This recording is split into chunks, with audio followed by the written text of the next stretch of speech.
Essa aula, tá, pessoal? Eu vou gravar nossa aula e depois eu disponibilizo para vocês, tá? Aos alunos que estão chegando agora, tá, pessoal? Tem no Classroom, tá?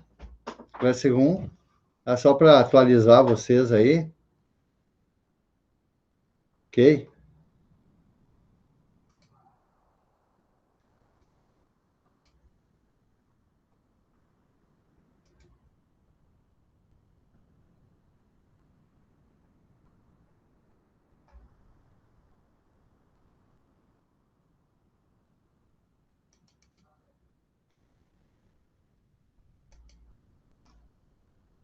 Só para atualizar, eu vou compartilhar a tela aqui para atualizar vocês, ó.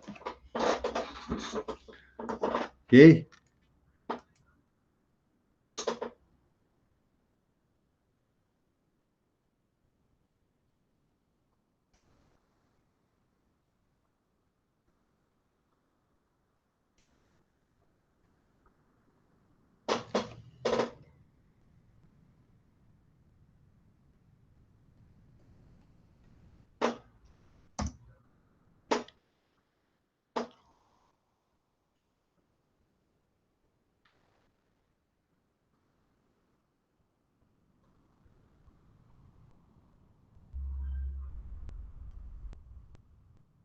Ó, tem um material de apoio aqui, tá, pessoal? No ambiente do aluno.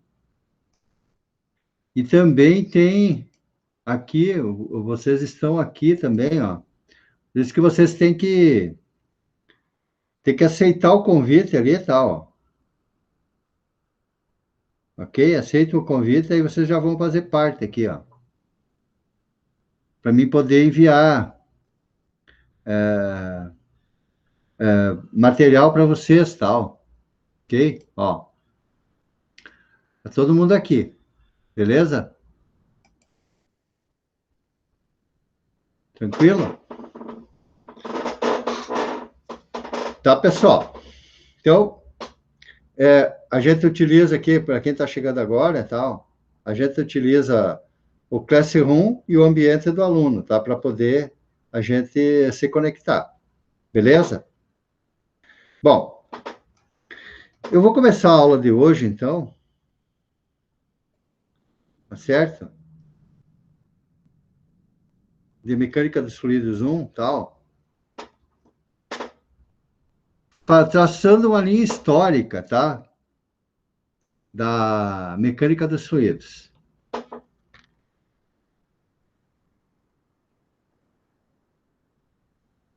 Pegar minha canetinha aqui, tá? Então, o que nós vamos ver hoje, então, vamos traçar uma linha histórica aqui, tá? Da mecânica dos fluidos, tá?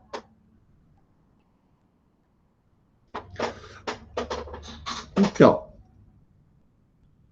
a nossa a nossa trajetória, a nossa linha histórica, tal, começa no século 3 antes de Cristo, tal. Século 3 antes de Cristo, tá?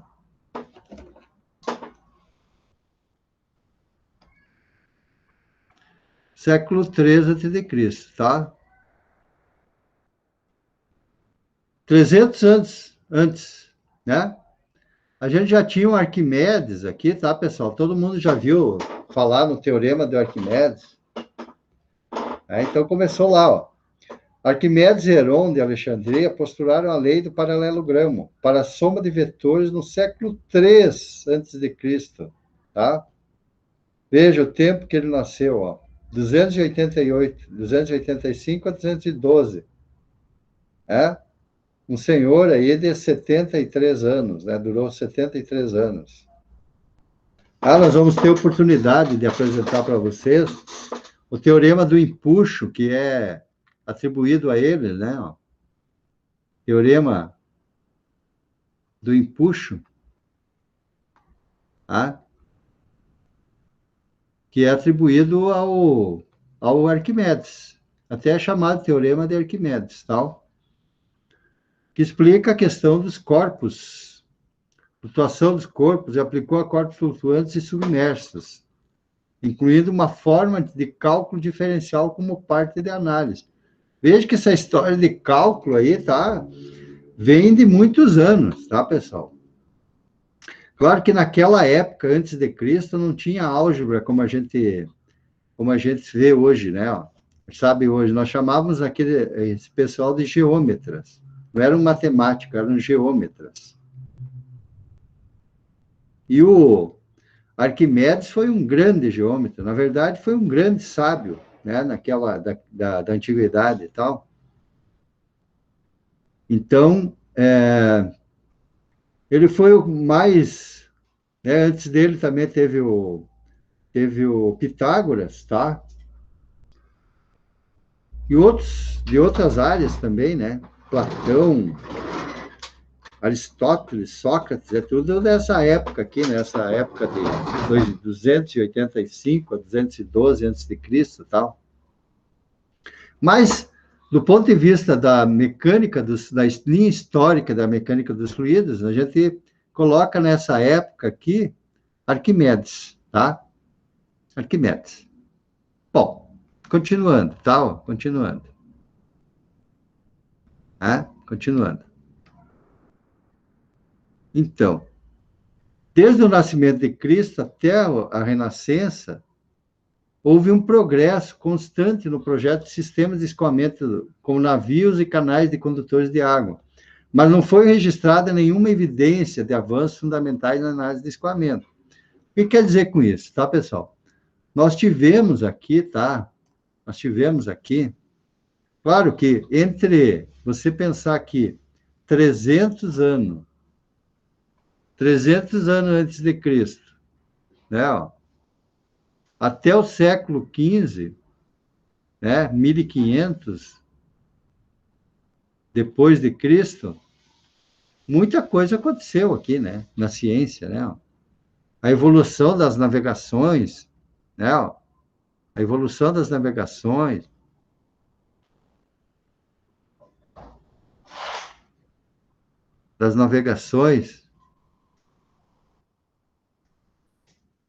a própria construções dos romanos, né? Tá certo? A ideia de você transportar através de um aquaduto, né? Ó, que eles tinham, né? As construções romanas, né? As fontes e tal, né? Ó. Aí faziam um aqueduto aqui, ó, né?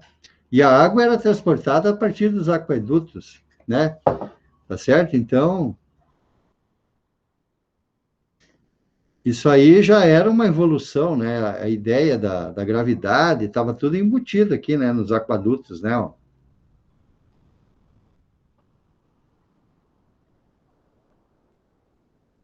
Tal, tava tudo já sendo escrita a história, só que não existe nada registrado, né? Desses avanços, tal. Mas, naturalmente, que nessa época existiu muitas descobertas aí, né? Do ponto de vista histórico e do ponto de vista de construções e tal, né? Os próprios navios, né? Como é que o navio flutuava, né? Tá certo? Então, naturalmente que não existem registros, tal, não existem registros sobre, mas era muito. Vamos pensar um navio aqui, né? Ó, navio aqui, um barquinho aqui, né? Ó, tá certo? E aí, como é que ele ia flutuar aqui, né? Tá certo? Como é que ele ia flutuar aqui, né? Tinha que ter. Já eles se entendiam dessa questão, né? Tá certo? O próprio a questão do empuxo colocada por Arquimedes, né? Como é que ele ia o peso aqui, né? Tá certo? uma força aqui, peso, como é que ele ia se manter aqui, né? Só que não existem registros históricos, não existem registros históricos aqui destes feitos, né? Não existe ninguém que se colocou à disposição para registrar esses acontecimentos aqui, né? Tá certo? Então, desde o nascimento de Cristo até a Renascença, é claro, em torno de 1500, né, a Renascença, né? Renascentismo é em século XV, né? Tá certo? Então, não existe nada aqui. O nascimento de Jesus, entre o século III e até 1500, né? Colocando aqui o nascimento de Jesus Cristo, aqui no meio dessa história, tá? Não houve progresso constante em projetos e sistemas de escoamento, como navios e canais e condutores de água, mas não foi registrada nenhuma evidência de avanços fundamentais na análise de escoamentos, tal. Por isso que não se tem muitas coisas nesse período, tal, entre 300 a.C. e 1500 depois de Cristo. Muito bem. Na sequência, né? Então, veio um dos gênios da humanidade, né? No século XV, tá? Os engenheiros dizem que ele foi engenheiro, os físicos dizem que ele foi físico, tá? Os artistas das artes, do desenho, né, artes plásticas, etc., dizem que ele foi um artista, é um desenhista, um pintor. Mas o que foi Leonardo da Vinci, na verdade? Leonardo da Vinci foi tudo isso, tal. Um pintor, um matemático, um engenheiro.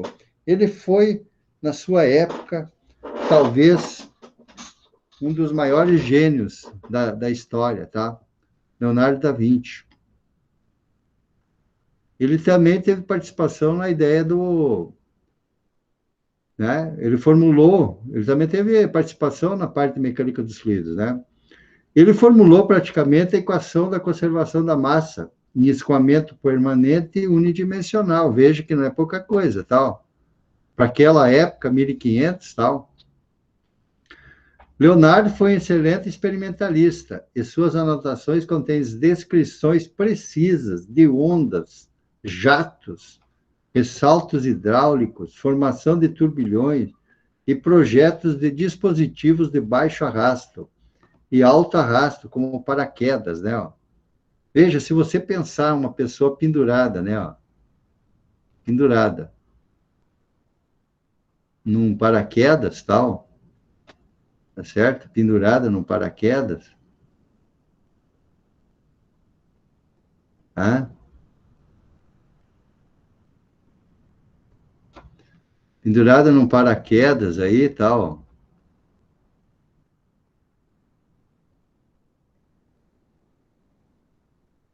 Pensando uma pessoa aqui penduradinha aqui, ó.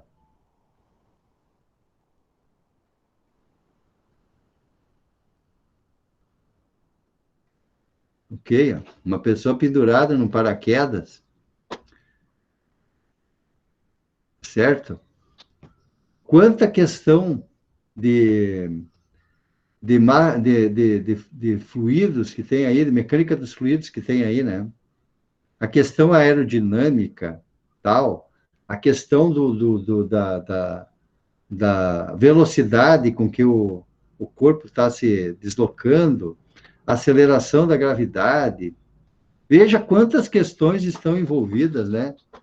Numa questão de um paraquedas, né? E o Leonardo da Vinci pensou nisso, em 1500. Nem pensava ainda que o homem podia voar, nada, mas ele já pensou em paraquedas, tal. Ok? Então, este camarada é um gênio da humanidade, tá? Um gênio da humanidade. Uma pessoa dessa comparece a cada 1000 anos, tal. Ok? Um gênio que nem Leonardo da Vinci. E é no século XV. Veja, século XV. Quantas coisas que há 500, 600 anos atrás, já se pensava, tal. A ciência é uma evolução, nada é parado, tal. Hoje não é como foi ontem, tá certo?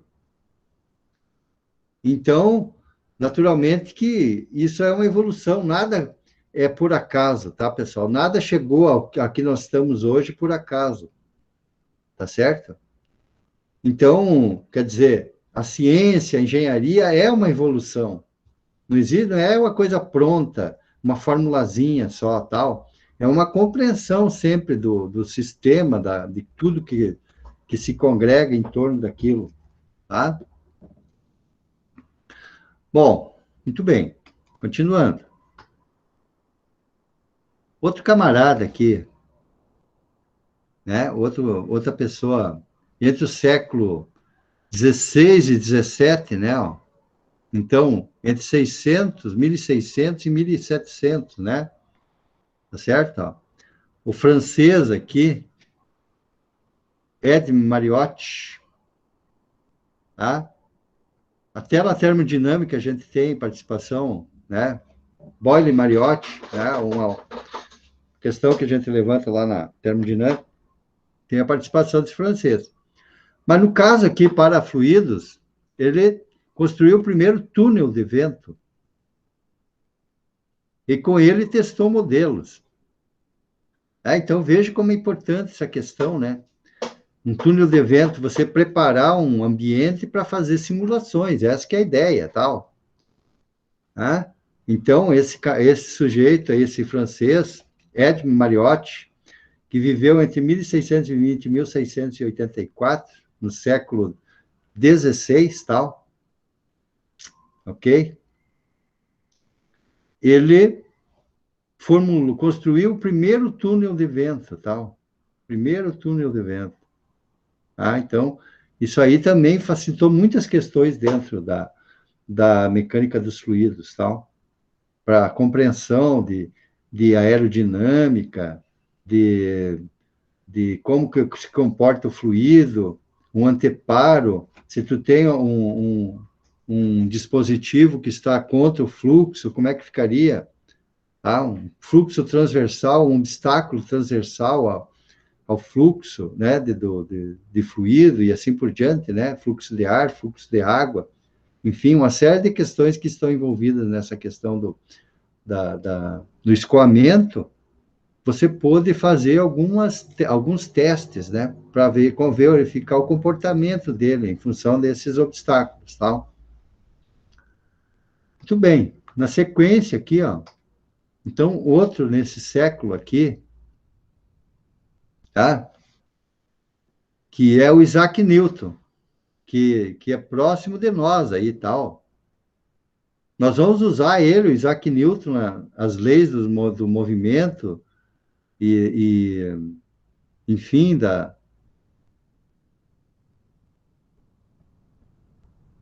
movimento e a lei da viscosidade. Nós temos chamados fluidos newtonianos e não newtonianos. É em função dele. Nós vamos, na sequência, ver essa questão dos fluidos newtonianos e não newtonianos, é em função do Isaac Newton. Tal. As formulações matemáticas têm até uma importante que nós vamos ver, ó, que é o comportamento dos fluidos newtonianos, tal, que diz que é essa formulazinha aqui, ó, U dx, tal, que é a tensão é igual à viscosidade que multiplica a variação da velocidade em relação a x, ou em relação a y, conforme o caso, tá? Ok? Então, é uma lei de Newton aqui, né? Nós vamos acabar falando sobre ele muitas vezes, tal. E ele viveu entre 1642 e 1727, tá? No século 17 para o século 18, tal. Aliás, 16 para o século 17, tá? Bom, o que acontece aqui, tal? Então, nós temos esse sujeito aqui, o Isaac Newton, né, que foi muito importante aqui para nós, né? Ainda aqui ele formulou questões do cálculo diferencial, né? cálculo diferencial integral, tá? Integral, tá? Nós temos até, no cálculo, nós fazemos uma interpretação geométrica e uma interpretação física, né? Na interpretação física de Isaac Newton para a derivada, tá? Nós formulamos assim, aqui tu tem o tempo, aqui tu tem a distância, o espaço, tal.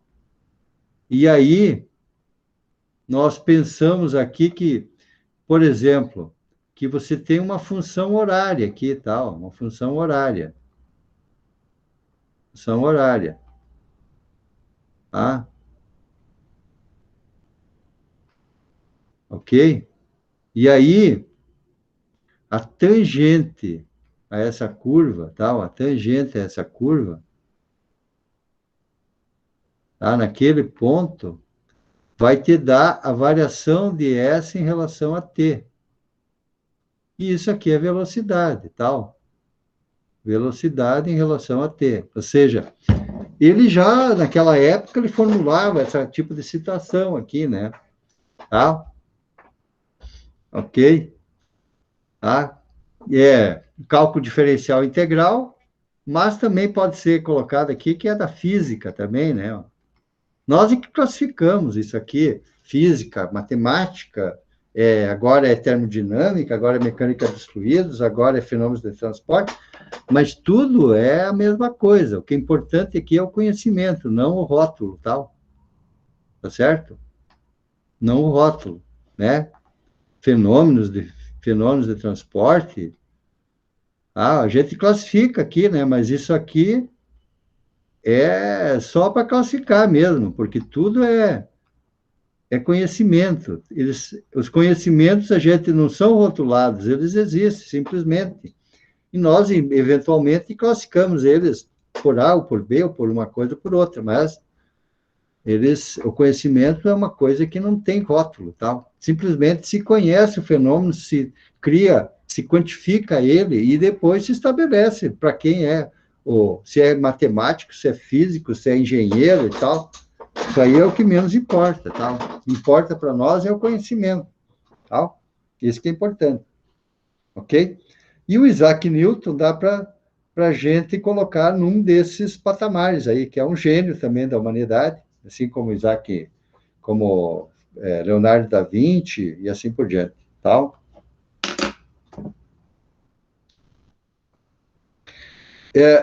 Bom, pessoal, eu vou precisar dar uma saidinha aqui, tá? Só um pouquinho aqui.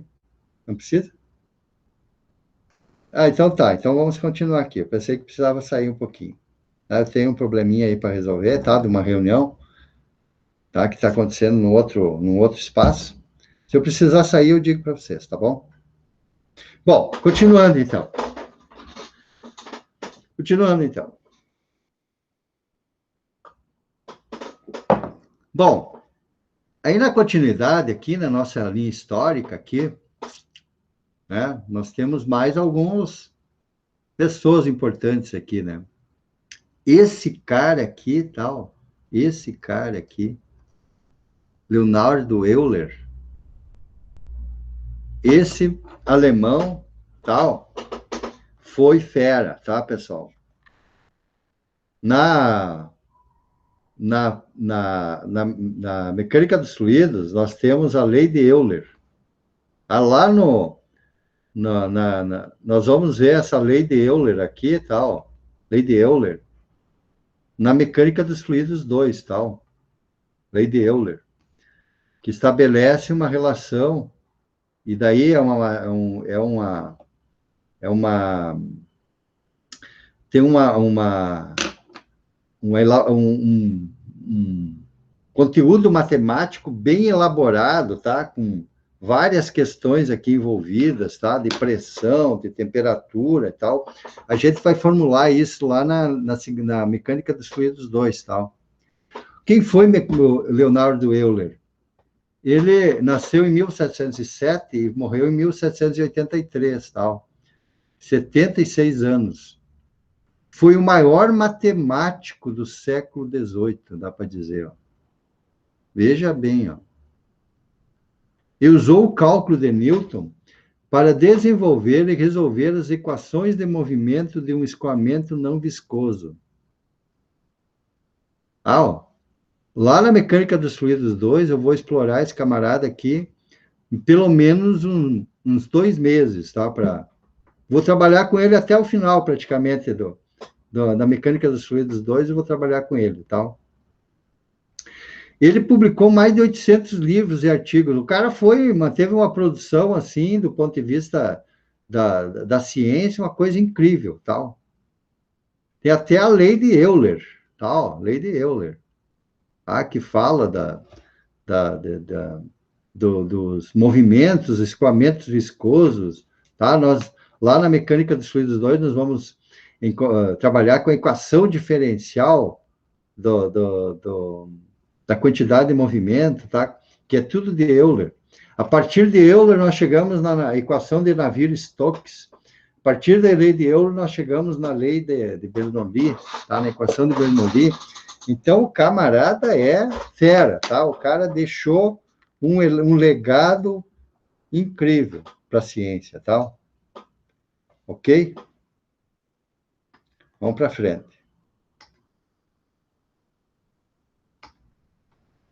Bom,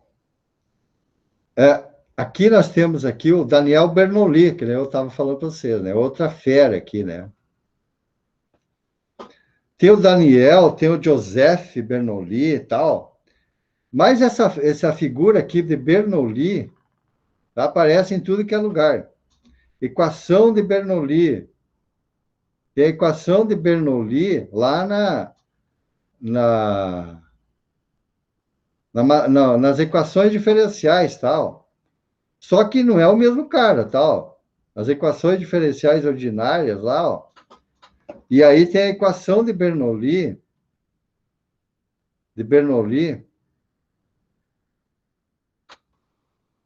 que é aquela equação que faz um balanço de energia aqui, né? Faz um balanço de energia, que nós vamos apresentar para vocês, né? Faz um balanço de energia. Só que o que acontece? Esse Bernoulli da equação diferencial não é o mesmo Bernoulli do balanço de energia, tal. Esse Bernoulli aqui é o Daniel, o outro é o Joseph. Era uma família, os caras tudo era gênio, tal. Era tudo Bernoulli, mas tudo era gênio e tal. Ok? Então, a teoria de Isaac Newton levou à hipótese de um fluido perfeito, ou isento de atrito. E os matemáticos do século XVIII, Daniel, Leonard, Jean-Dalembert, Lambert, Joseph Louis Lagrange e Pierre-Simon Laplace, veja, é só fera aqui e tal. Eu escolhi o Daniel para colocar aqui para vocês, porque ele teve participação mais efetiva aqui, né, desse século, né, século XVIII e tal. Leonardo Euler eu já expliquei para vocês, né, do século XVIII, tá? Aí esse camarada aqui, o Daniel Bernoulli, teve essa participação aqui, né? Daí nós temos a equação de Bernoulli expandida, equação de Bernoulli simples. Vai usar esse balanço de energia lá nas máquinas de fluxo. Enfim, na engenharia mecânica você não vive sem Bernoulli, tal, ok? Essa que é a verdade, tal. E aqui eu estou destacando o Bernoulli, mas veja só esse aqui, ó. Tem as séries da Lambert também. Esse camarada aqui foi muito especial para matemática, tal. Lagrange, nós vamos apresentar para vocês as equações de Lagrange, de movimento de Lagrange e tal. Pierre-Simon Laplace, as equações transformadas de Laplace e tal, transformadas de Laplace, que a gente estuda até para explicar problemas de automação industrial e assim por diante, automação. Pierre Simon escreveu as transformadas de Laplace, né? Elaborou, desenvolveu as transformadas de Laplace. Transformadas de Laplace. de Laplace. Ah, que explica aqui a ideia de como unir período e tempo numa mesma, duas variáveis, dois espaços vetoriais diferentes, tal. Porque normalmente, quando tu trabalha com campo vetorial, tu tem no domínio, tu tem, digamos assim, R3. E na imagem você tem R3 também. Só que a transformada de Laplace dá aqui a ideia, e trabalha no mesmo domínio, imagem e tal. Só que na transformada de Laplace, o domínio pode ser R2, R3 e a imagem pode estar em R2. Uma coisa incrível. Mas foi a transformada de Laplace que fez isso, Pierre Simon. Então, estou colocando aqui, são vários matemáticos aqui, tá, pessoal? Mas eu estou falando aqui especificamente do Bernoulli, porque para nós interessa ele aqui na mecânica dos fluidos, tal? Ok? Bom, continuando aqui com a nossa história aqui, né? Continuando com a nossa história. Outro camarada aqui, outra pessoa especial aqui, para nós na mecânica dos fluidos, é Osborne Reynolds, tá? Já aqui no século XIX. No século XIX, tal. Século XIX. Publicou em 1883 o clássico experimento em um tubo que mostrou a importância do adimensional, número de Reynolds, assim denominado em sua homenagem. Então, o número de Reynolds, tal, é um número adimensional que relaciona as forças viscosas, tá? Forças viscosas, tá? E as forças, tá? As forças de inércia, tal, forças inerciais e as forças viscosas, tá? Ok? É uma relação, é um número adimensional, Reynolds, que vai explicar o número de Reynolds, tal, vai explicar os escoamentos. Os escoamentos nós vamos abordar considerando o número de Reynolds, tá? Os escoamentos podem ser laminar, né? Laminar, transição,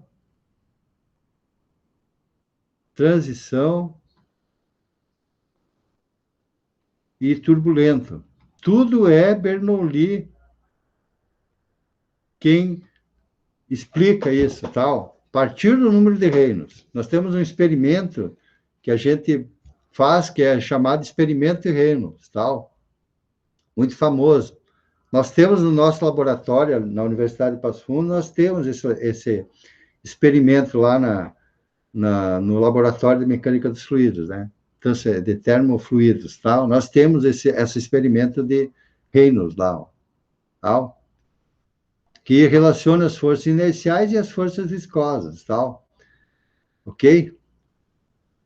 É um número adimensional, a gente vai ter a oportunidade de trabalhar com isso aqui em várias disciplinas da mecânica dos fluidos, na transferência de calor, nas máquinas de fluxo, tudo que envolve fluido que fez em movimento vai trabalhar com Reynolds, tal, vai ter Reynolds sendo mencionado, tal. Então, é muito importante para nós na mecânica dos fluidos, tá, no fenômenos de transporte, transferência de calor, o Reynolds, tá, os Osborne Reynolds.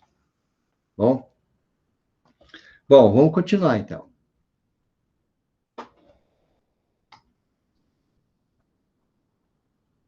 Este camarada aqui, tá, ó, Claude Louis Marie Henri Navier e Jorge Gabriel Stokes. Então, este sujeito aqui, o Marie, Claude Louis Marie Henri Navier, é o francês, dá para ver, né? Pelo nome dá para ver que ele é francês. Tá certo?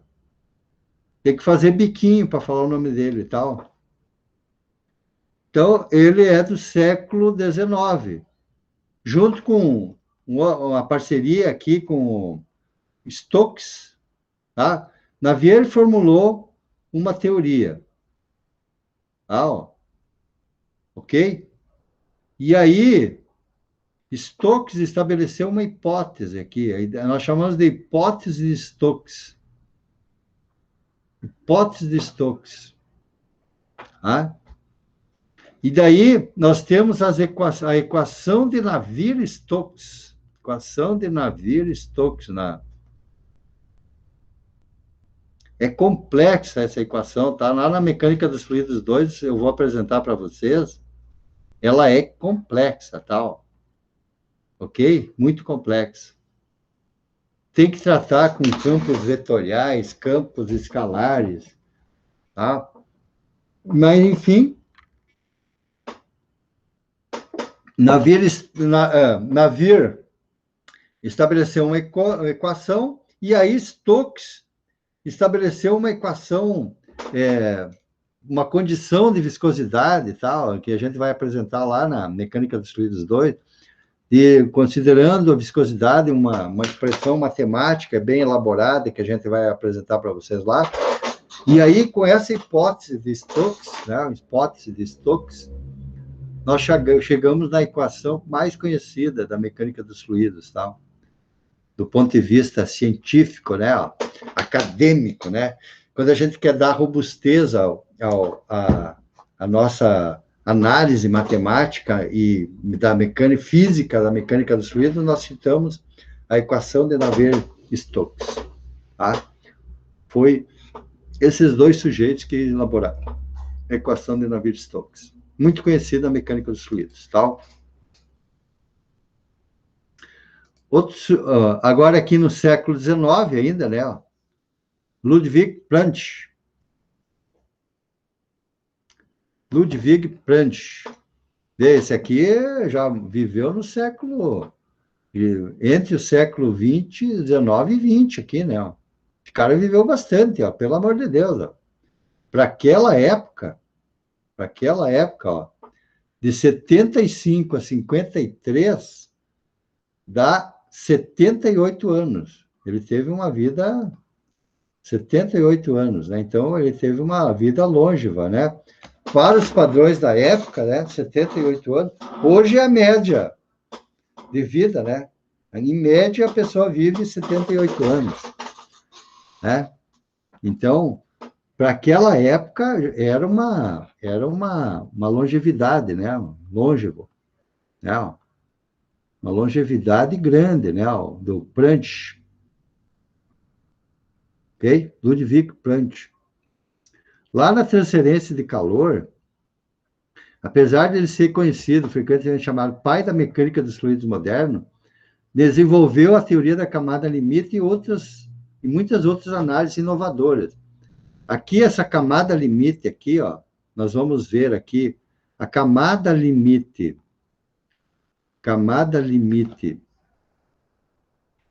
hidrodinâmica,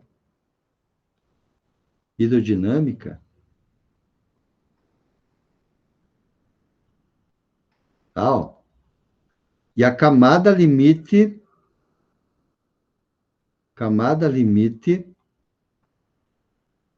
térmica, tal.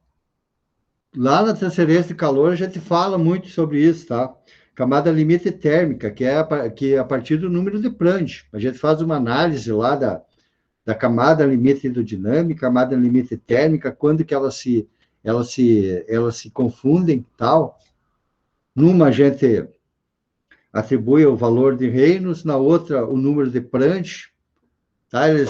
Elas têm uma nós fazemos uma análise lá, né? Então é atribuída a esse sujeito, tal. Quando tipo assim, ó, se eu tivesse assim, ó. Então, o que acontece? Que vamos supor que eu tenho aqui uma placa aqui, né? Ó, uma placa plana aqui, ó. tá certo? Uma placa aqui, ó. E aí eu tenho uma fonte de calor aqui, né? Tem uma fonte de calor aqui, ó. Tá? Uma fonte de calor aqui, uma quantidade de calor. E tem um fluxo aqui, né? Um fluxo aqui de fluido nesse sentido, ó. Tá? Um fluxo aqui, um fluido aqui, ó, indo nessa direção, tal, com uma velocidade ambiente, uma temperatura ambiente e tal, tá certo? E aí, aqui nós vamos ter duas possibilidades aqui, né? Uma camada limite, e aí nós vamos ver essa altura da camada limite aqui, uma altura de uma camada limite aqui, hidrodinâmica e uma camada limite térmica. E elas podem se confundir aqui e tal. Nós vamos ver isso lá. Nós temos que ir preparando, né? Vocês aqui, ó. Uma camada limite térmica, né? Ó. Então, ele elaborou, ele entendeu essa questão, o Prandtl e tal, chamado um dos pais da mecânica dos fluidos moderna, tal. Desenvolveu a teoria da camada limite, é atribuída a ele, essa questão da camada limite e tal. E muitas outras análises inovadoras. Ele e seus estudantes foram pioneiros nas técnicas de visualização de escoamento. Então, esse sujeito ele teve muitas contribuições, né, para a mecânica dos fluidos. Tá? Muito bem. E nós vamos cansar de falar nele. Tá? Assim como eu tenho aqui o número, nós temos, temos o número de reinos, o número de reinos, ó, reinos, número de reinos, que explica o escoamento, número de reinos. Nós também temos o número de Prandtl. Número de Prandtl. Número de Prandtl.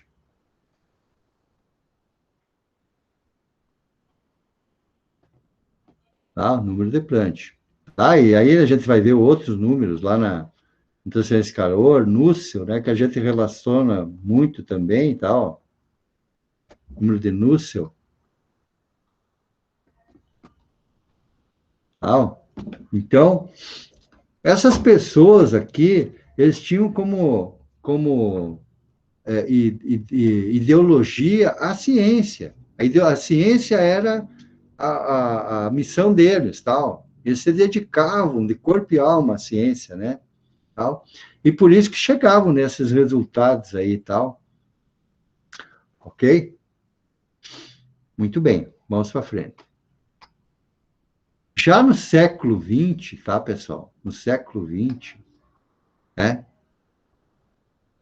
Como é que chegamos à Lua? Como é que fomos para Marte e tal?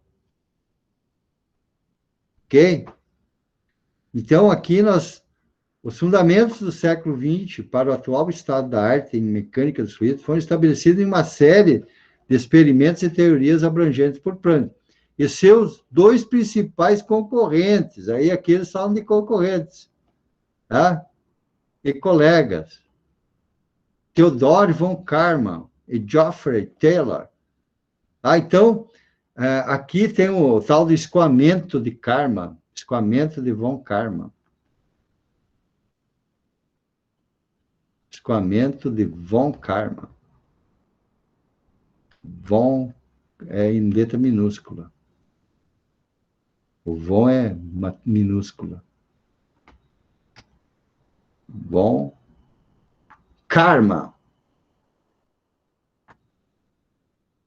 Lá na Mecânica dos Fluidos 2, eu vou explicar, porque o ponto de vista matemático é bem complexo. Então, a gente deixa lá para Mecânica dos Fluidos 2. Mas, por exemplo, o que vem ser esse escoamento de von Karman?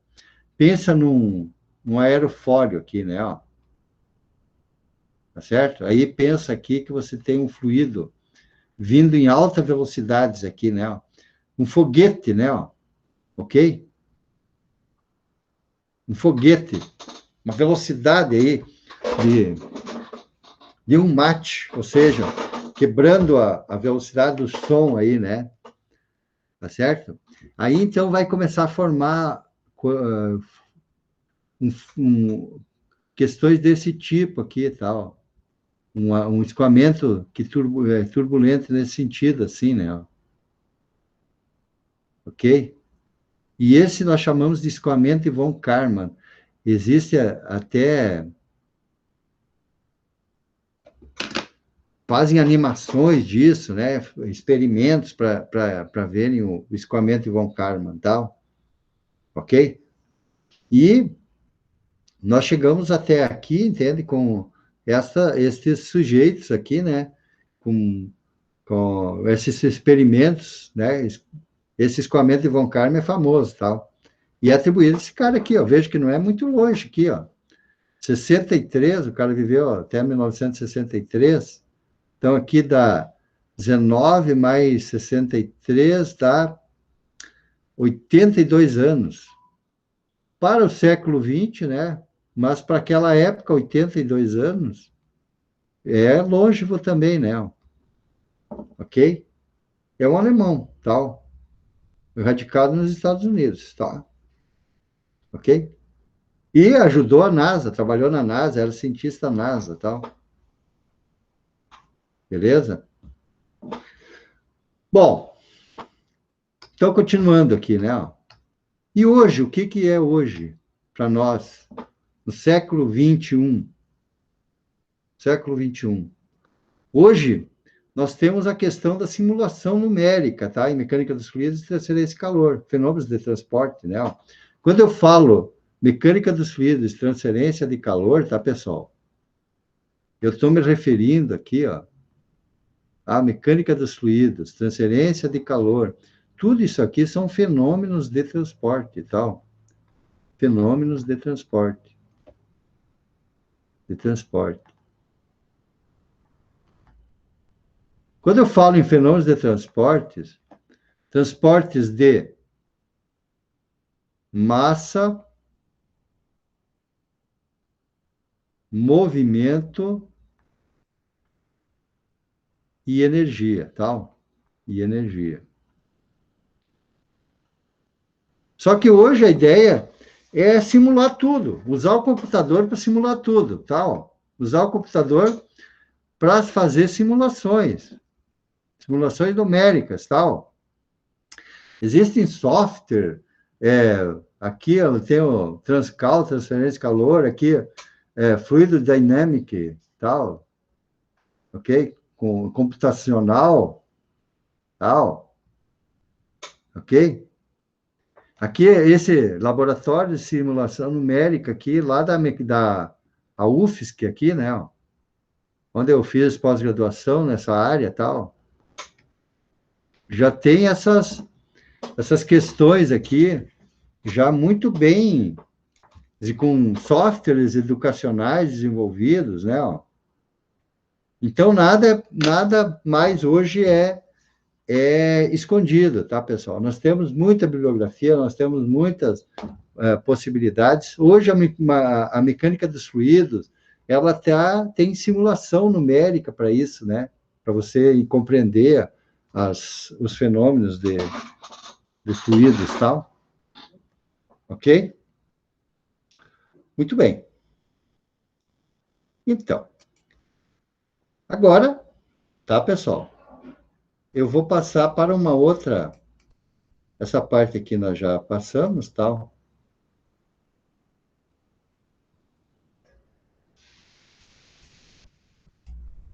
Eu vou passar para um outro arquivo aqui, tal, para dar continuidade. Então, eu vou apresentar ainda mais alguns conceitos fundamentais de fluidos. Ok? Apresentar mais alguns conceitos fundamentais de fluidos. Tá? Muito bem. Um dos primeiros aqui que a gente vai apresentar para vocês é o conceito de fluido mesmo. Tá? Depois desse resgate histórico que a gente fez aí, tá, da mecânica dos fluidos, Vamos apresentar, então, o que que é o conceito de fluido. Tá? O que que é o conceito de fluido? Tá certo? O que que é o conceito de fluido? Tá? Então, o fluido é toda a matéria encontra somente dois estados, fluido e sólido. A distinção técnica dos dois estados está na reação de cada um deles, a aplicação de uma tensão de cisalhamento ou tangencial. Um sólido pode resistir a uma tensão de cisalhamento por uma deflexão estática. Um fluido não pode. Ah, claro que aqui quando eu estou dizendo aqui somente em dois estados, fluido ou sólido, tem também o gasoso, tal. Mas para nós aqui vamos trabalhar com essa ideia aqui, né? Tá certo? O fluido eu posso colocar aqui líquido e gasoso, líquido, né? E gasoso no mesmo, como o mesmo estado, tal. Mas naturalmente que existe uma distinção entre o estado líquido e o estado gasoso. Mas está dizendo aqui dois estados, fluido, que é líquido e gasoso, e sólido, que é quando as moléculas estão muito próximas da outra, tal. E aí o líquido e o gasoso aqui, que a gente classifica como fluido, tal, ok? Tá? A gente pode dizer que o líquido, as moléculas estão bem próximas, e o gasoso, as moléculas estão mais distantes, né? Que nem a gente explica lá na termodinâmica, tal. Seria um contrassenso eu dizer que existem só dois estados físicos da matéria, tal. Mas aqui na mecânica dos fluidos, nós vamos considerar assim, fluido e sólido, ok? Um suporta a deflexão estática, o outro não, tá certo? Ok? Então, essa que é a questão fundamental aqui para você conceituar fluido. Então, o fluido, na verdade, você pode dizer que o fluido, ele pode ser líquido e pode ser gasoso, tá certo? Então, por isso que nós dizemos que pode ser dois tipos de estados físicos, tal, ok? Só que líquido e gasoso é fluido, tá? Sólido não. Sólido daí quando nós pensamos em mecânica dos sólidos, não mecânica dos fluidos, tá certo? Como eu falo em fluidos, o líquido e o gasoso também são fluidos, tá ok? Muito bem, continuando então. Veja, e aqui eu já apresento essa ideia aqui, né? Ó, tá vendo? Vou estar apresentando aqui essa ideia aqui que nós estávamos falando aqui, né? Tá vendo? Enquanto o sólido admite essa deflexão estática tal, ok? Ele vai defletir, né? Ó, vai dar de si, vai, né? Elástico, né? Ó.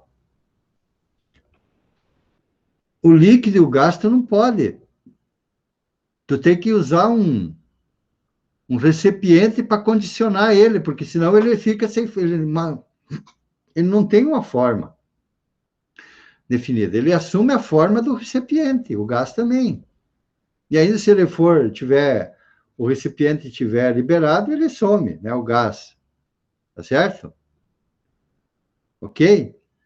Já que nem aqui você tem o gás, ó, veja, o gás aqui ele saiu fora do recipiente, aqui o líquido tomou a forma do recipiente, né? Ó, tá certo?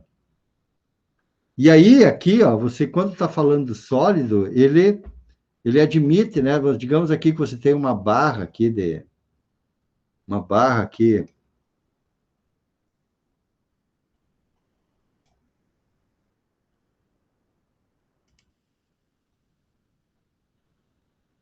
barra de ferro aqui, ó, né? Tem uma barra de ferro aqui, ó.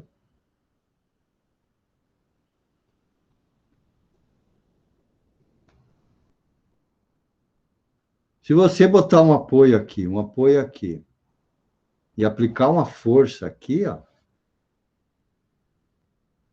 né? O que que ele vai acontecer com ele? Ele vai fazer uma deflexão aqui, né? Ó. Ele vai ter um comportamento assim, né? Ó. Tá certo? Estou exagerando aqui, né? Mas a tendência é de fazer isso, né? Deixa eu mudar, melhorar isso aí.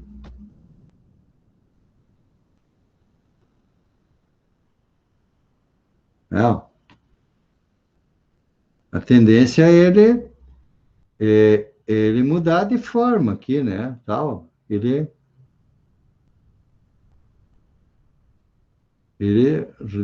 Haver uma deflexão aqui, né? Tá certo? Ok? Se encurvar. Enquanto que o líquido não, como ele não é inteiro, simplesmente, ou se você fizer um esforço, ele vai, né?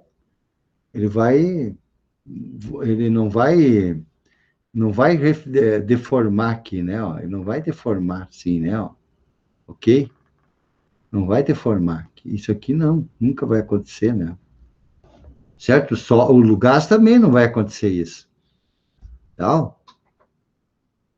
Tá certo?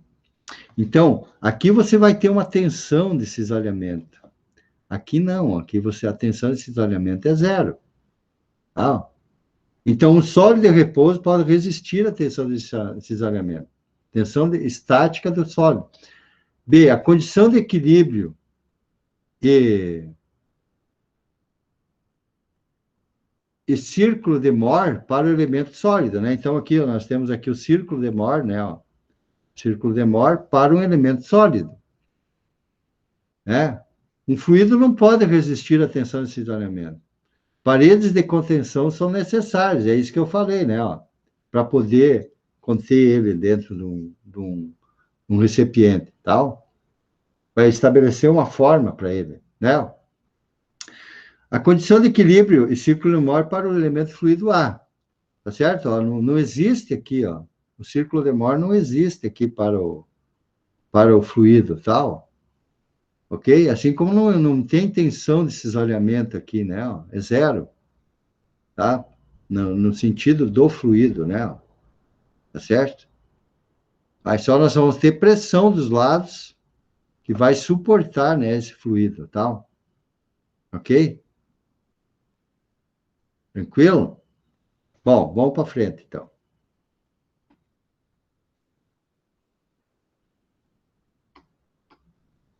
Então, as tensões de cisalhamento causam deformações tangenciais contínuas em um fluido.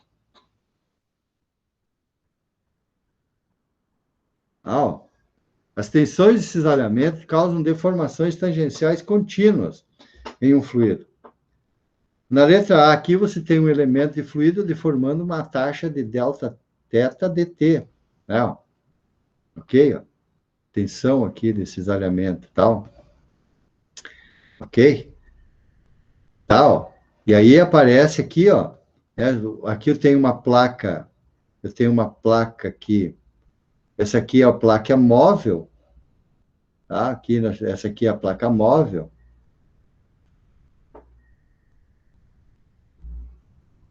Placa móvel. Placa móvel.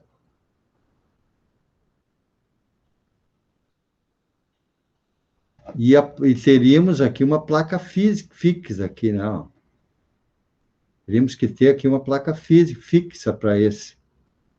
Tá? Teríamos que ter aqui uma placa fixa para acontecer esse fenômeno, tá? Mas aqui está considerando como a própria base aqui, né? Como fixa, né? A própria base aqui fixa, né?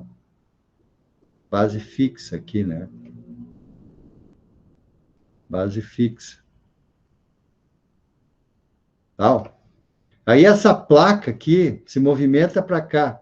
E entre a placa e essa base fixa aqui, nós temos um fluido aqui, tal. Um fluido aqui.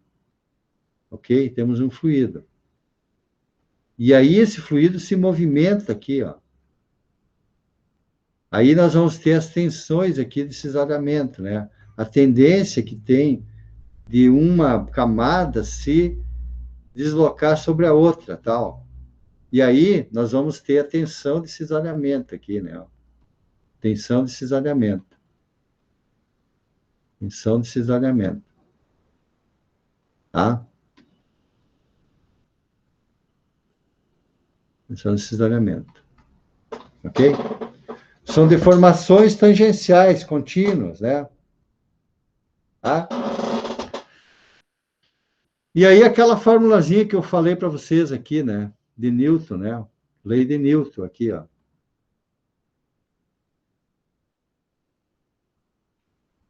Lei de Newton. Tal, que estabelece quando um fluido é newtoniano ou não newtoniano, tal. Ok? Então, aqui, ó. Veja, aqui nessa posição aqui não tem deslizamento da parede. Mas na medida que ele vai se deslocando, tal, você vai ter um perfil de velocidades aqui, tal. Ok? E aí vai ter as tensões e cisalhamentos em toda esse esse elemento infinitesimal que eu tenho aqui, tal. Tá, pessoal? Só um minutinho aqui que eu preciso dar uma saidinha aqui para, tá? Já volto aí, tá?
Tá, pessoal? Precisei resolver o problema técnico aí, já resolvi, tá? Vamos continuando aqui, tá, pessoal? Bom, então vejamos. E aí, né? Essa primeira é a lei de Newton aqui, né? Isso aqui vai dizer, esse tipo de situação vai dizer se o fluido suporta esse tipo de tensão, tá? Ou ele está, está sujeito a esse tipo de tensão, tal, que deforma, considerando viscosidade aqui, tal, uma viscosidade, uma viscosidade constante aqui, não variável, tá? Viscosidade, viscosidade do fluido, tal, constante, tal, ou variável. Se é variável, não será o fluido newtoniano, tal, ok? Se a viscosidade for variável, é um fluido que nós vamos chamar de fluido não visconiano, newtoniano, tá? Até acredito que seja o próximo slide aqui. Ah, essa que é a ideia, ok? Ó. Assim temos, né? Ó, que a tensão de cisalhamento aplicada, ó, tá? Tensão de cisalhamento aplicada é o T aqui, ó, tal. É a viscosidade, é o coeficiente de viscosidade, tá? Viscosidade e o gradiente de velocidade para os fluidos, né? Nós chamamos isso aqui de gradiente de velocidade, né? Gradiente de velocidades, tá? Gradiente de velocidades. Vocês vão escutar isso aqui até o final dos dias de vocês, tal, de engenheiro. Enquanto vocês forem engenheiro, vocês vão escutar isso aqui, tal. Gradiente de velocidades, gradiente de tensão, gradiente de temperatura, tal. Vai estar sempre aí perto de nós, esse tipo de situação. E aí depende da viscosidade e tal, a viscosidade do fluido. Bom, continuando. Agora, viscosidade e outras propriedades secundárias. O que é a tal da viscosidade? Então, né? O que é a tal da viscosidade?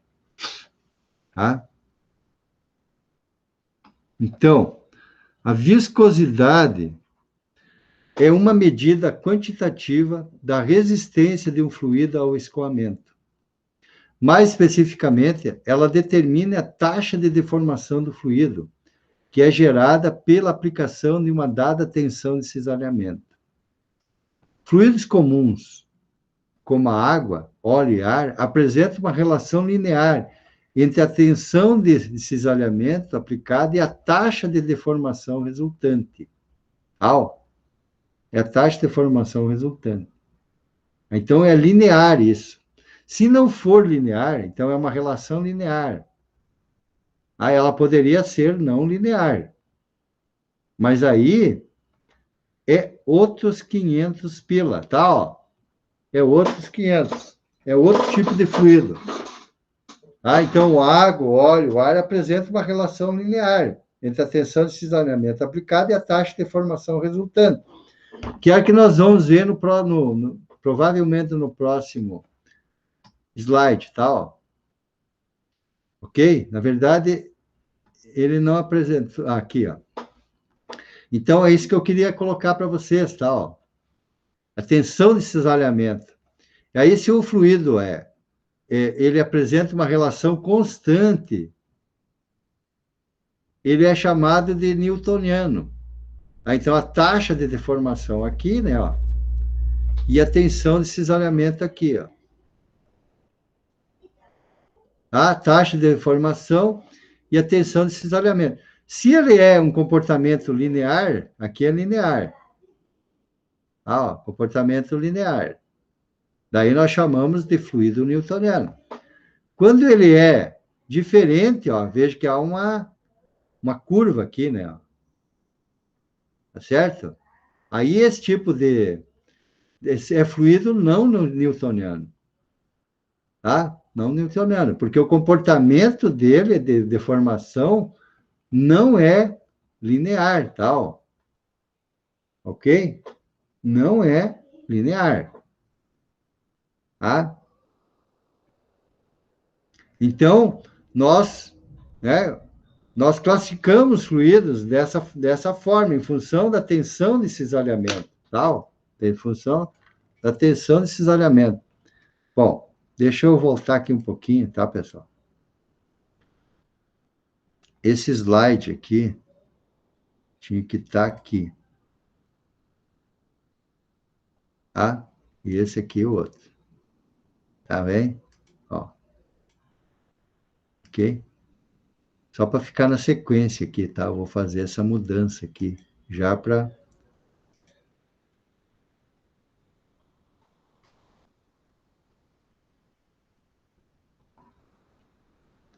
Temos que ir ajeitando, né? Tá certo?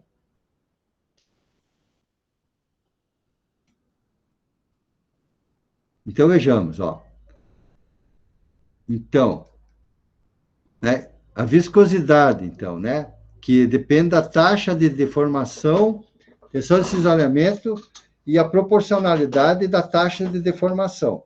Então, se é proporcional, aqui você veja que você tem uma, um, uma mudança linear aqui, né? Ó, tá vendo? Ó? Linear,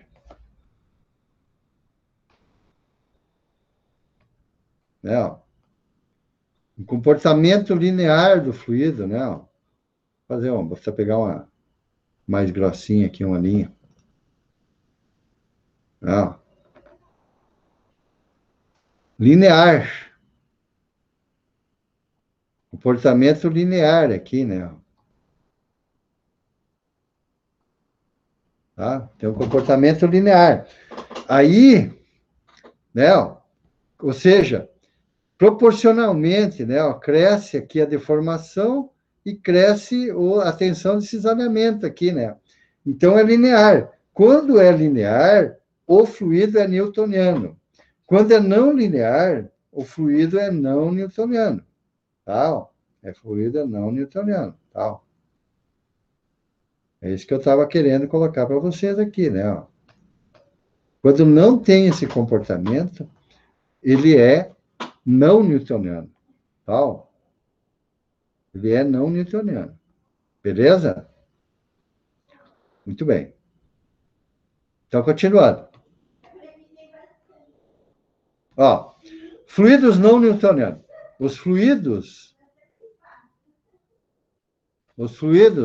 não newtonianos,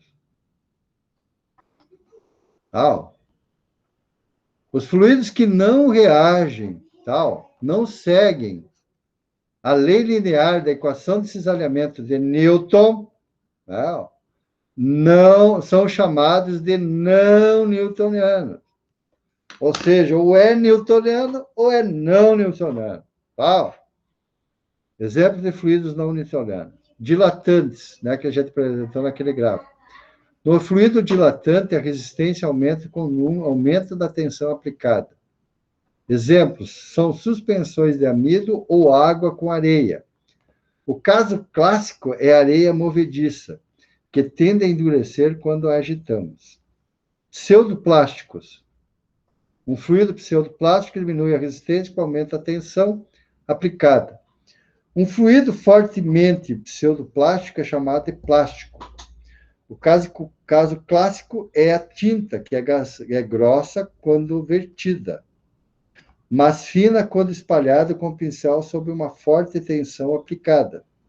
Vê, a tinta, né? Ó, uma tinta que a gente poderia dizer que é uma coisa corriqueira aqui para nós, né? Ó, é um fluido não newtoniano. Né? O plástico de Bingham.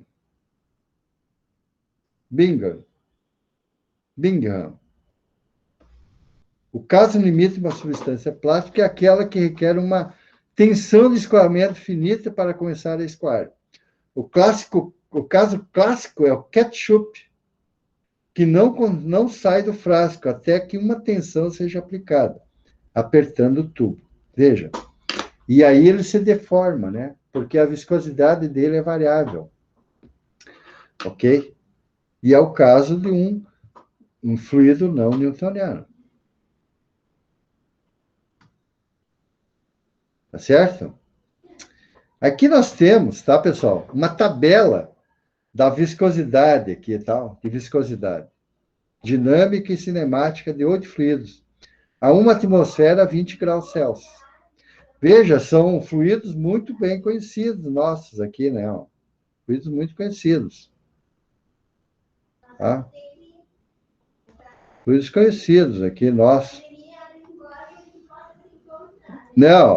Hidrogênio, ar, gasolina, água, álcool etílico, mercúrio, óleo sai 30, glicerina. Veja, todos esses fluidos aqui, quando nós pensamos em engenharia mecânica, a gente pensa nesse tipo de fluido. Tal. Por isso que mecânica dos fluidos é fundamental na nossa formação enquanto engenheiro mecânico, tá, pessoal? Ok? E aí aqui nós temos, ó, a viscosidade aqui a viscosidade absoluta, tal. Ele está chamando de dinâmica ou cinemática, tal. Eu chamo de viscosidade absoluta, tal. Eu me dou a esse direito, tal, de chamar isso aqui de viscosidade absoluta. Viscosidade absoluta. Viscosidade absoluta. Essas tabelas aqui estão lá no Sengel, tal. Isso aqui, essas tabelas aqui, ó, a tabela aqui é do Sengel. Um daqueles autores que a gente coloca para vocês aí, tá lá. Ok? Viscosidade absoluta. Tá? Esta aqui é a viscosidade dinâmica. Viscosidade dinâmica.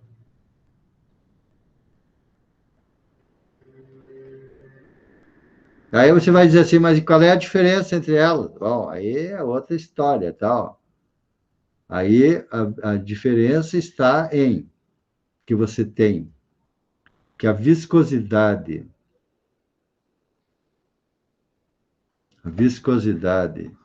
absoluta, tal, é a viscosidade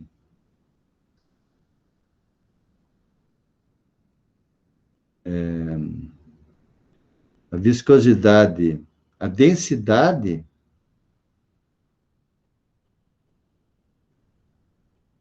agora aqui, a, é, deixa eu ver aqui, se eu tenho assim, Reynolds, é igual velocidade vezes diâmetro dividido por N, ou Reynolds é igual a ρ u d sobre N, mi. Então, Rous, deixa eu me situar aqui, tá, pessoal?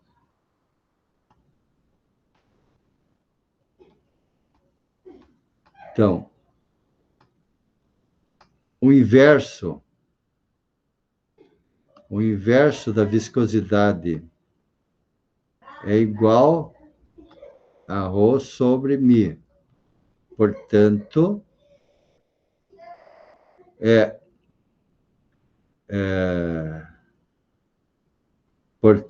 mi é igual a ρ vezes a viscosidade cinemática.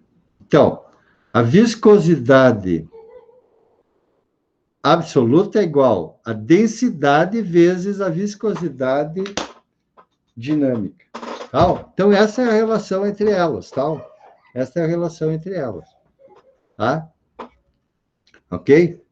E aí você tem aqui, ó, dado em quilograma metro por segundo, e aqui metro quadrado por segundo, tal. Ok? É só a gente ver se funciona. Vamos ver aqui, ó. Viscosidade igual, né? Ó. A densidade que é quanto? Quilograma por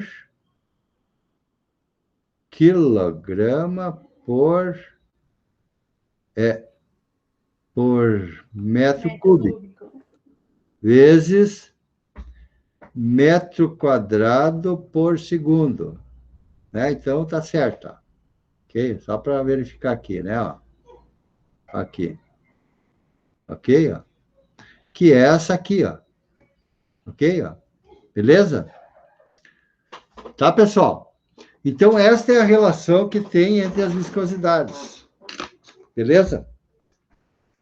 Bom, continuando. Qualquer coisa me interrompam aí, tá, pessoal? Beleza?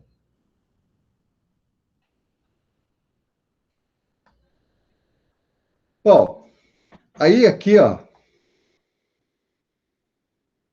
limite, a definição de limite de massa específica de um fluido contínuo, um volume elementar e uma região de fluido de massa específica continua variável. Massa específica calculada em função do tamanho do volume elementar, né? Ó. Então, claro, aquilo que nós estávamos falando, né? Tal, certo? Ó.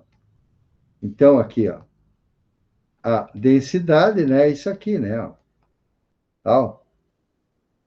Massa específica, né? Chamada de massa específica também, né? Mas eu prefiro chamar de densidade, tal. Densidade. Ok? Densidade específica, tal. Ok? Vejo que são muitos conceitos aqui que a gente vai ter que trabalhar junto, tá? Vamos formando um vocabulário, uma linguagem aqui comum entre nós aqui para a gente poder ir trabalhando essas questões aqui, né? Aqui já está uma questão, um gráfico aqui de uma questão mais avançada, tal, considerando aqui uma variação infinitesimal aqui de volume, tal, né, ó, tá certo? E uma densidade aqui, né, considerando uma incerteza microscópica, ou seja, já está mais elaborada essa conceituação aqui, né? Tá certo? Então, você tem uma região contendo o fluido e uma região elementar. Daí, essa análise aqui é em função desse elemento infinitesimal aqui, tal. Bom, continuando, então. Agora, aqui a ideia do fluido como um meio contínuo, né? Fluido como um meio contínuo, tá? Eu vou falar agora sobre ele, mas eu vou voltar nisso aqui, né? O fluido como um meio contínuo, tal. Fluido como meio contínuo. Isso aqui a gente vai ver sempre, tal. A gente vai trabalhar isso aqui sempre. Então, fluido como meio contínuo. Os fluidos são agregações de moléculas amplamente espaçadas para um gás e pouco espaçadas para um líquido. Tal fluido é chamado meio contínuo, que simplesmente significa que a variação de suas propriedades é tão suave que o cálculo diferencial pode ser usado para analisar a substância, dado pela expressão. Tá, pessoal? Então, aqui, ó, vamos supor aqui uma situação aqui, né? Ó.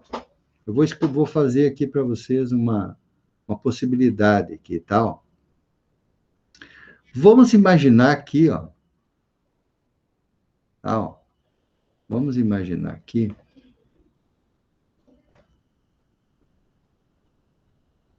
uma ampulheta. Todo mundo sabe o que é uma ampulheta, né? Ó. Tá certo? Uma ampulheta. E aí, vamos imaginar, uma ampulheta é um relógio de areia, né? Ó. Ah, então eu vou escrever aqui, ó. Deixa eu fazer melhor essa, essa citação aqui, tal. Opa.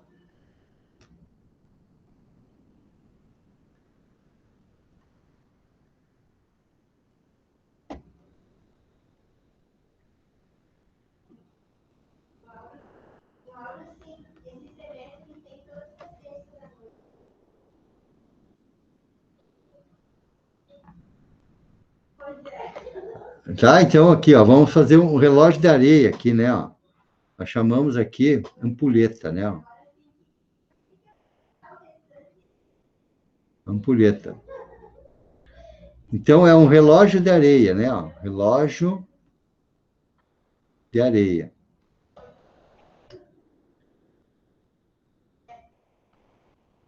Relógio de areia. Ok?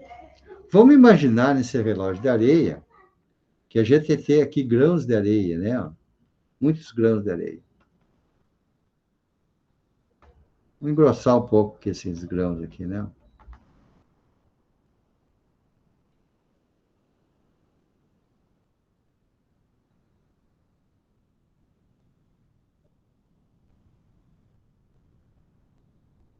Ó, quando começa a cair aqui, ó, você vê um grãozinho atrás do outro aqui, né? Ó.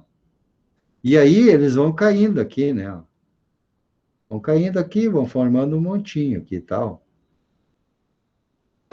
Ok? Então, se você tivesse condição de ver esses grãozinhos aqui em câmera lenta, você veria eles espaçados assim, né? Ok? Mas como eles são tão velozes, que eles dão uma ideia de continuidade aqui, né? Ó. Dão uma ideia de continuidade aqui, ó. Porque existe uma velocidade tal aqui entre eles e um e outro, que dá uma ideia de continuidade, né? Como a velocidade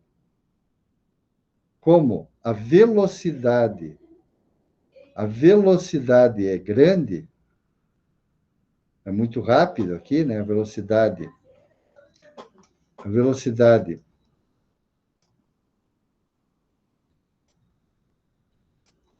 A velocidade é grande?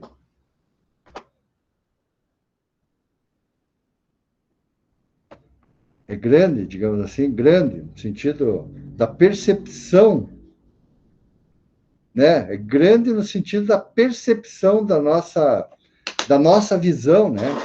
Tá certo? Mas se fosse em câmera lenta, eu veria que é um grãozinho atrás do outro ali e tal, ok? Só que, como ele é uma velocidade tão grande para a nossa percepção, para a nossa visão, dá ideia de continuidade e tal. Dá uma ideia de continuidade, tá? E aí é que vem a ideia do fluido como um meio contínuo, tal, um fluido como um meio contínuo. Porque no limite, tal, no limite da densidade molecular pelo volume elementar, quando o volume elementar tende para um volume muito pequeno, tal, você tem a densidade, tal, certo? E daí essa densidade vai te dizer que é um fluido, é um meio contínuo, por causa da velocidade com que uma partícula está sobre a outra. Porque eu poderia dizer, por exemplo, que um fluido, por exemplo, vem aqui, ó, ele é tão rápido, uma molécula atrás da outra, que eu tenho uma continuidade aqui, né? Uma corrente aqui, né?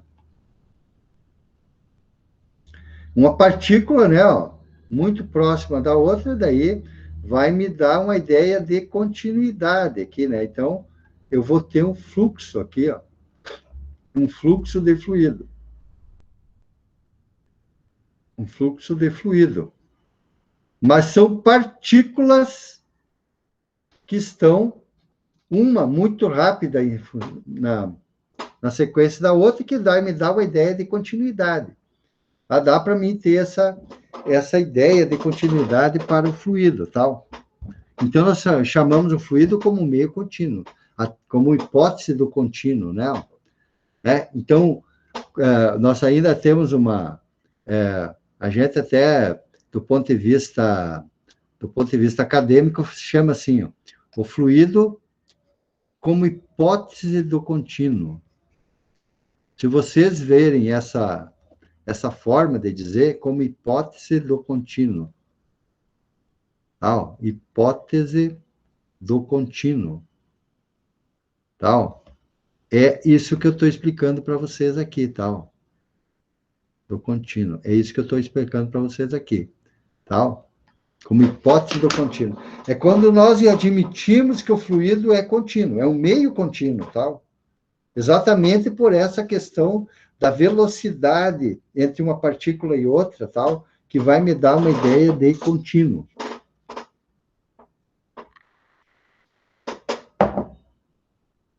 Beleza, gurizada? Tranquilo? Vamos para o próximo?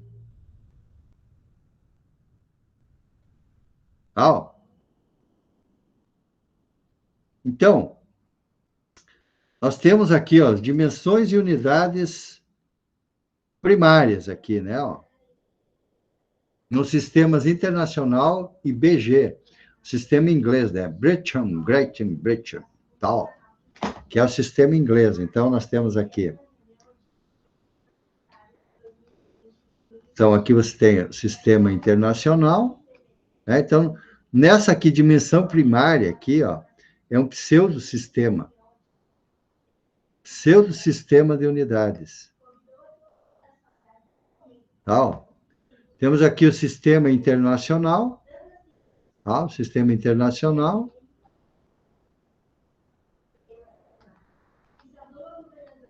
E aqui o sistema inglês. O sistema inglês. Sistema inglês, tá? Sistema internacional, um pseudo-sistema de unidades, tá? E aqui o sistema Grã-Bretanha, tal. Também conhecido como sistema inglês. Na dimensão primária, tá? Na dimensão primária,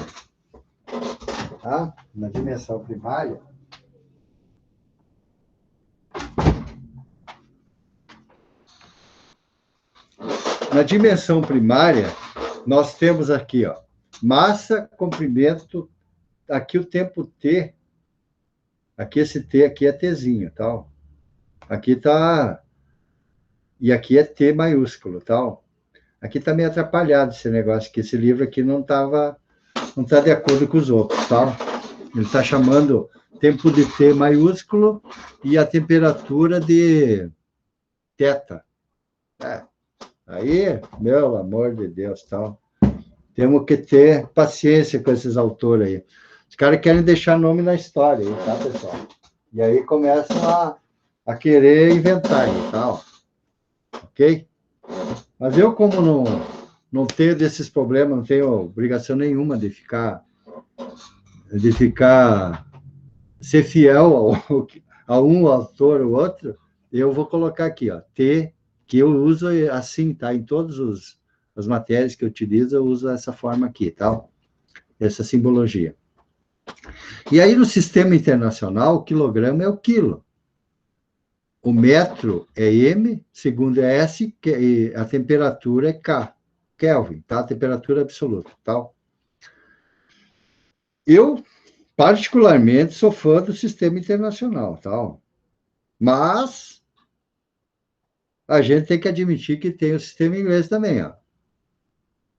Slug, tá? Que seria massa, pé, segundo, Rankine, para temperatura, tá certo? Ok? Ainda aqui podia ser libra, massa, aqui poderia ser polegada. Ih, meu Deus, dá para inventar um monte aí, tal.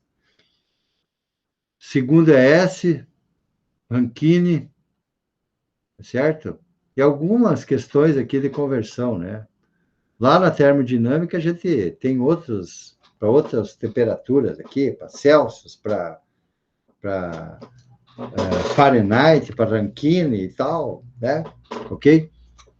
Mas existem, então, as dimensões primárias aqui, né? Então, essa era a ideia, né, de colocar aqui, as dimensões primárias, que a gente utiliza muito essas dimensões primárias, tá, pessoal? Para explicar números adimensionais, para explicar correlações empíricas e tal, a gente usa muito essas dimensões primárias para explicar fenômenos do ponto de vista científico, tal, ok? No ponto de vista prático, a gente usa muito essas dimensões primárias. Usa o sistema internacional, o sistema inglês, ou outro tipo de sistema de unidades, tal, ok? Mas essa que é a ideia aqui, tal. Do ponto de vista acadêmico, a gente usa muito essas dimensões primárias para estabelecer correlações aí, tal, ok? Muito bem. Continuando aqui, né? Professor, Sala? você vai adotar um padrão de sistema de unidade ou você vai aceitar qualquer um que a gente utilizar? Olha, como academia, a gente tem que deixar liberado para todos os tipos de. Não existe uma preferência aqui, né? Tá certo? Não existe uma preferência nossa aqui. Vai existir exercícios que estão no sistema internacional, outros que estão no sistema inglês, outros, entende? Não dá para a gente estar, do ponto de vista acadêmico, assim, não dá para a gente dizer que só quero assim, entende? Porque aí você vai ler um livro, daí está no sistema inglês. Aí vai estudar outro livro, está no sistema internacional, entende? Então, do ponto de vista acadêmico, não dá para a gente dizer, ó, é só esse aqui que eu vou ver. Não dá, tal. Não posso ter, não tenho essa liberdade, tal, de fazer isso, ok? Eu posso até gostar do sistema internacional, é a minha preferência, tal, ok?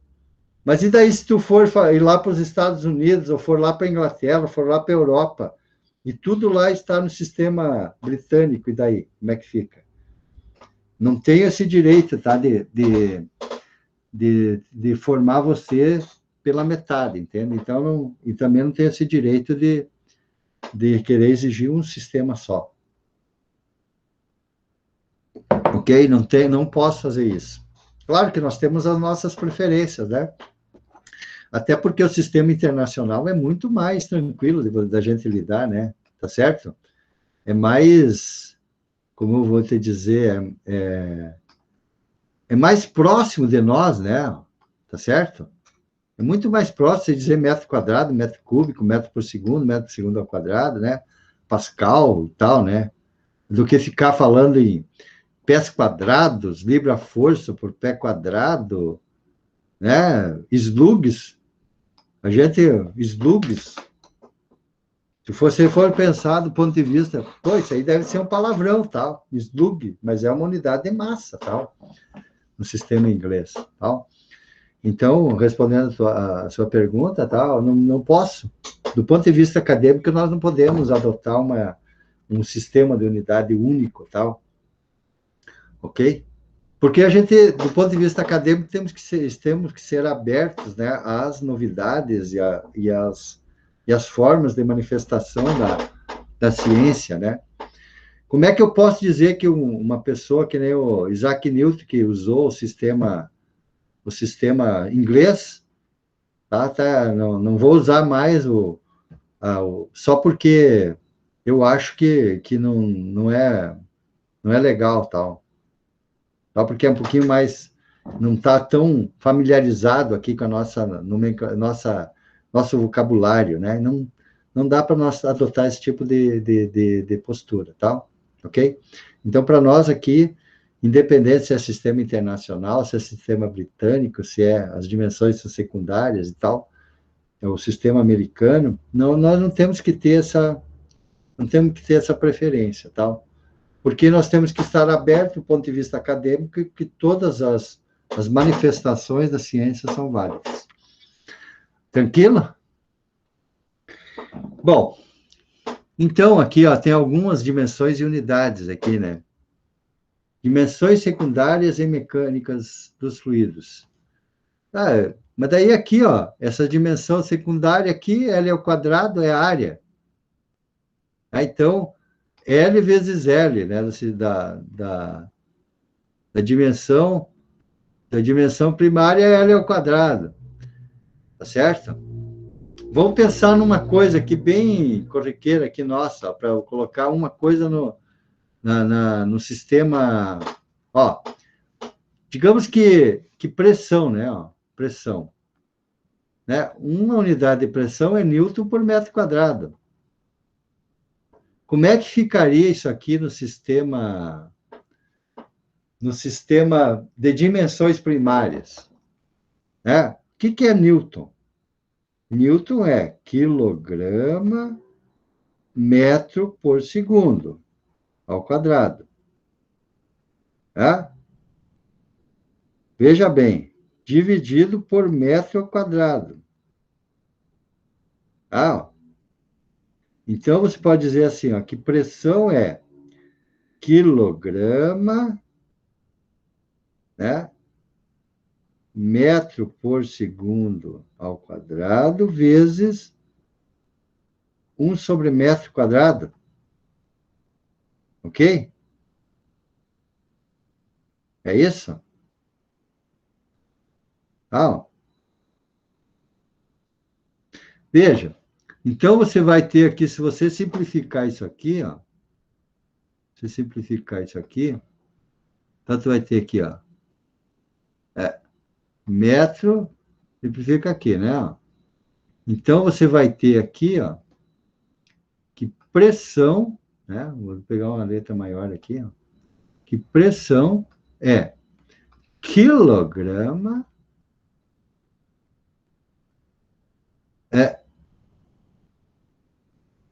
por metro por segundo ao quadrado, né? Ó. Então, tu vai ter aqui, ó, quilograma, metro na menos 1, S na menos 2, certo? Do ponto de vista das dimensões primárias, a pressão vai ficar assim, ó, M, L na menos 1 e tempo na menos 2. Ok? Essa é a dimensão primária. É exatamente o que está aqui, ó. Tá vendo? Ó? Aqui, ó. Ok? Ó. Então, a conversão aqui, né? nesses sistemas aqui, né? Temos que levar em consideração esse tipo de situação aí, né? Tá certo? Só que o que acontece? Todas as grandezas físicas estão nas dimensões primárias, pode ser colocada como as dimensões primárias. Então, veja, watts, joules, quilograma por metro cúbico, Kelvin, tudo, Pascal, tudo pode ser representado pelas dimensões primárias, tá? Muito bem, pessoal. Eu até poderia continuar, mas eu acho que a gente hoje já fizemos bastante, tal, ok? Acho que a gente hoje já trabalhamos bastante, ok, pessoal? Não dá para ser mais do que 1 hora e pouco, 2 horas, tá? Porque senão as pessoas cansam, né? Tá? Mas estou à disposição de vocês aí, tá, pessoal? Essas aulas aqui ficam gravadas, depois a gente disponibiliza para vocês, tá? Qualquer coisa, vocês entrem em contato conosco aí, tá bom? Eu acho que por hoje está tranquilo, tá? O que vocês acham? Estou à disposição de vocês aí.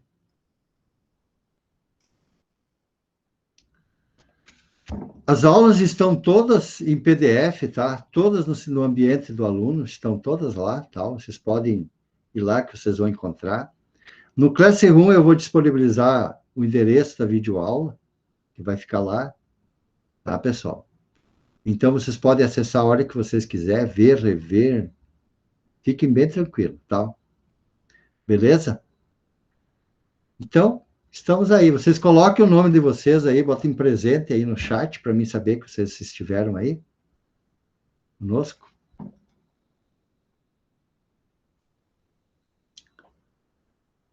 E eu fico à disposição de vocês, tá, pessoal? Como eu falei no início, a gente vai fazer uma gravação de 1 hora e pouco, sempre das aulas, tal, porque para não ficar muito cansativo, vocês poderem rever de novo essas aulas, tá? Ok? E fico à disposição de vocês aí agora, tá? Qualquer dúvida. Tranquilo? Então, Professor, desejo a vocês. Pois não, Caroline? É Caroline ou Caroline? Caroline, professor. Caroline. Pois Isso. não. Eu queria saber como é que vai ser a forma de avaliação. Como hoje é a primeira vez que eu estou assistindo a aula, não estou muito por dentro disso. Bom, a avaliação eu também está disponibilizado lá já no vídeo, também tá no vídeo aula da semana passada, tal. Mas ela funciona assim, nós vamos ter 2 provas, tal, de conteúdos parciais, uma recuperação que você pode fazer, independente de ter feito ou não as 2 provas, tal. E aí eu vou substituir aquela nota que é mais baixa, tal. Se na recuperação tirar uma nota menor do que uma das provas, eu mantenho as outras notas, entende? A média é 7, tá? Para passar sem exame. E daí, com o exame, daí a média é 5, tá? Tá, e já tem data para essas avaliações?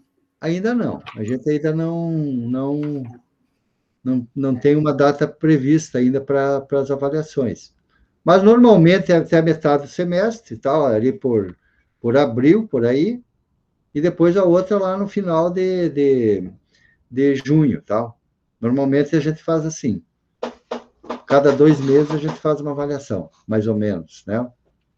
E daí, como nós estamos nesse sistema online, nós vamos fazer assim, ó. Eu vou disponibilizar para vocês a prova 1 semana, 2 semanas antes, tal, para vocês poderem conseguirem fazer a prova, tá? E depois, no dia da prova, né, a gente marca um dia da prova, e daí eu fico aqui à disposição de vocês, que nem eu estou hoje aqui, né?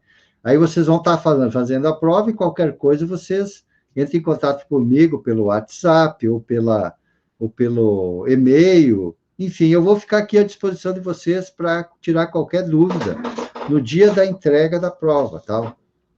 E no dia da entrega da prova, você vai me entregar lá pelo Classroom, né? Você vai você vai fazer a prova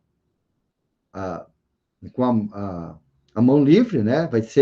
A prova vai ter uma parte prática e uma parte teórica. Tá?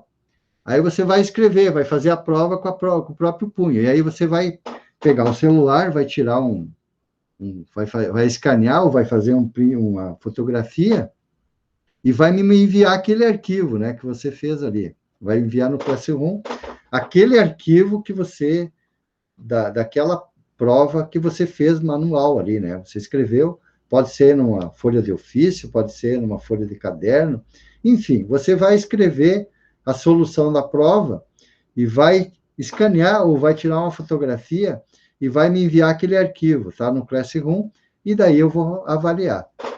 Beleza? E aí vai ter a parte teórica e vai ser assim. Então, 50% da avaliação é a parte teórica. São 5 questões teóricas. E a parte prática, que vai ser 3 ou 4 questões, conforme a dificuldade da questão, que também vai valer 5, vai ter um peso 5. Tá? E daí, da mesma forma, você vai fazer a resolução dela, o próprio punho, vai te escanear ou vai tirar uma fotografia e vai me mandar aquilo num arquivo no Classroom. Tá certo? E aí, feitas as 2 provas, não conseguiu a média, daí vai para a recuperação. Se na recuperação tirar uma nota melhor do que aquelas que teve na prova, eu substituo aquela e considero sempre as 2 melhores. Tá? Tranquilo? Não sei se consegui explicar. Respondido sim, professor. Obrigada. Tranquilo? Alguma outra dúvida aí, pessoal? Fiquem à vontade, tá, pessoal? Estou aqui à disposição de vocês. Professor? Fala, Cássio. Próxima aula, a expectativa é começar com alguma coisa de exercícios para a gente praticar? Qual que é a ideia? Na próxima aula, por isso que veja, na próxima aula eu vou apresentar aqui os campos de velocidade e tal, né? Ó, e já temos exercícios aqui, tal. Já vou chegar nos exercícios aqui, ó. Ok? Tem bastante, já vou chegar nos exercícios, tá? Eu tenho que apresentar primeiro essa parte mais teórica, tal, ok? Tem que formar uma linguagem comum para depois a gente começar nos exercícios. Tranquilo? Perfeito, show de bola. Show de bola.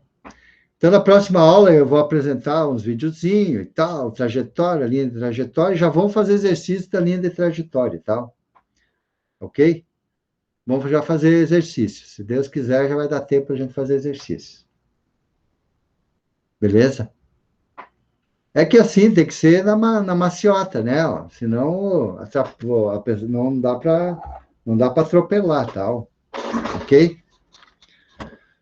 Então, vocês podem ver lá no nosso conteúdo que vocês têm lá, que eu disponibilizo para vocês, está toda numa sequência com exercícios, com várias questões lá, tem a parte teórica, exercícios e tal, né?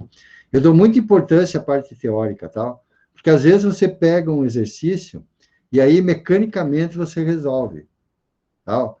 E aí, na verdade, você nem imagina por que você resolveu, né? Ou não tem nem ideia de como que você resolveu aquilo, tal. Simplesmente aplicou uma fórmula, tal, tem aquele valor e papapá, resolveu. Mas, do ponto de vista da análise que você fez, você ficou comprometido isso. Então, eu dou a maior importância para a parte teórica, tal, para que você possa compreender o fenômeno que você calculou. Você quantificou aquele fenômeno. Mas, então, esse valor aí, o que ele representa? Tá certo? Digamos que você chegou lá em 5 newtons por metro quadrado. Tá, mas o que é isso? É pressão, é tensão de cisalhamento, é força tangencial, o que é aquilo? Tá certo? Ok? E é a mesma coisa, tá? Se você pensar do ponto de vista matemático, né, de valor, né, Newton por metro quadrado, especialmente na mecânica dos fluidos, você pode pensar que é várias coisas. Tá certo? Pode pensar que é pressão, pode pensar que é tensão de cisalhamento, pode pensar que é que é tensão cortante, pode ser, entendem? Tu tem várias possibilidades para o mesmo valor, tá? O mesmo valor algébrico ali, tá? Ok? Então, por isso que eu dou bastante importância para essa parte teórica aqui, para que vocês possam fundamentar aquilo que vocês calcularam. Tranquilo, Cássio? Beleza?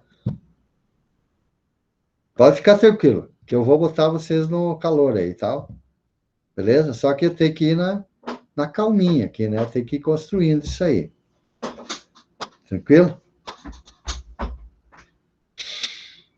Muito bem. Estou à disposição de vocês aí.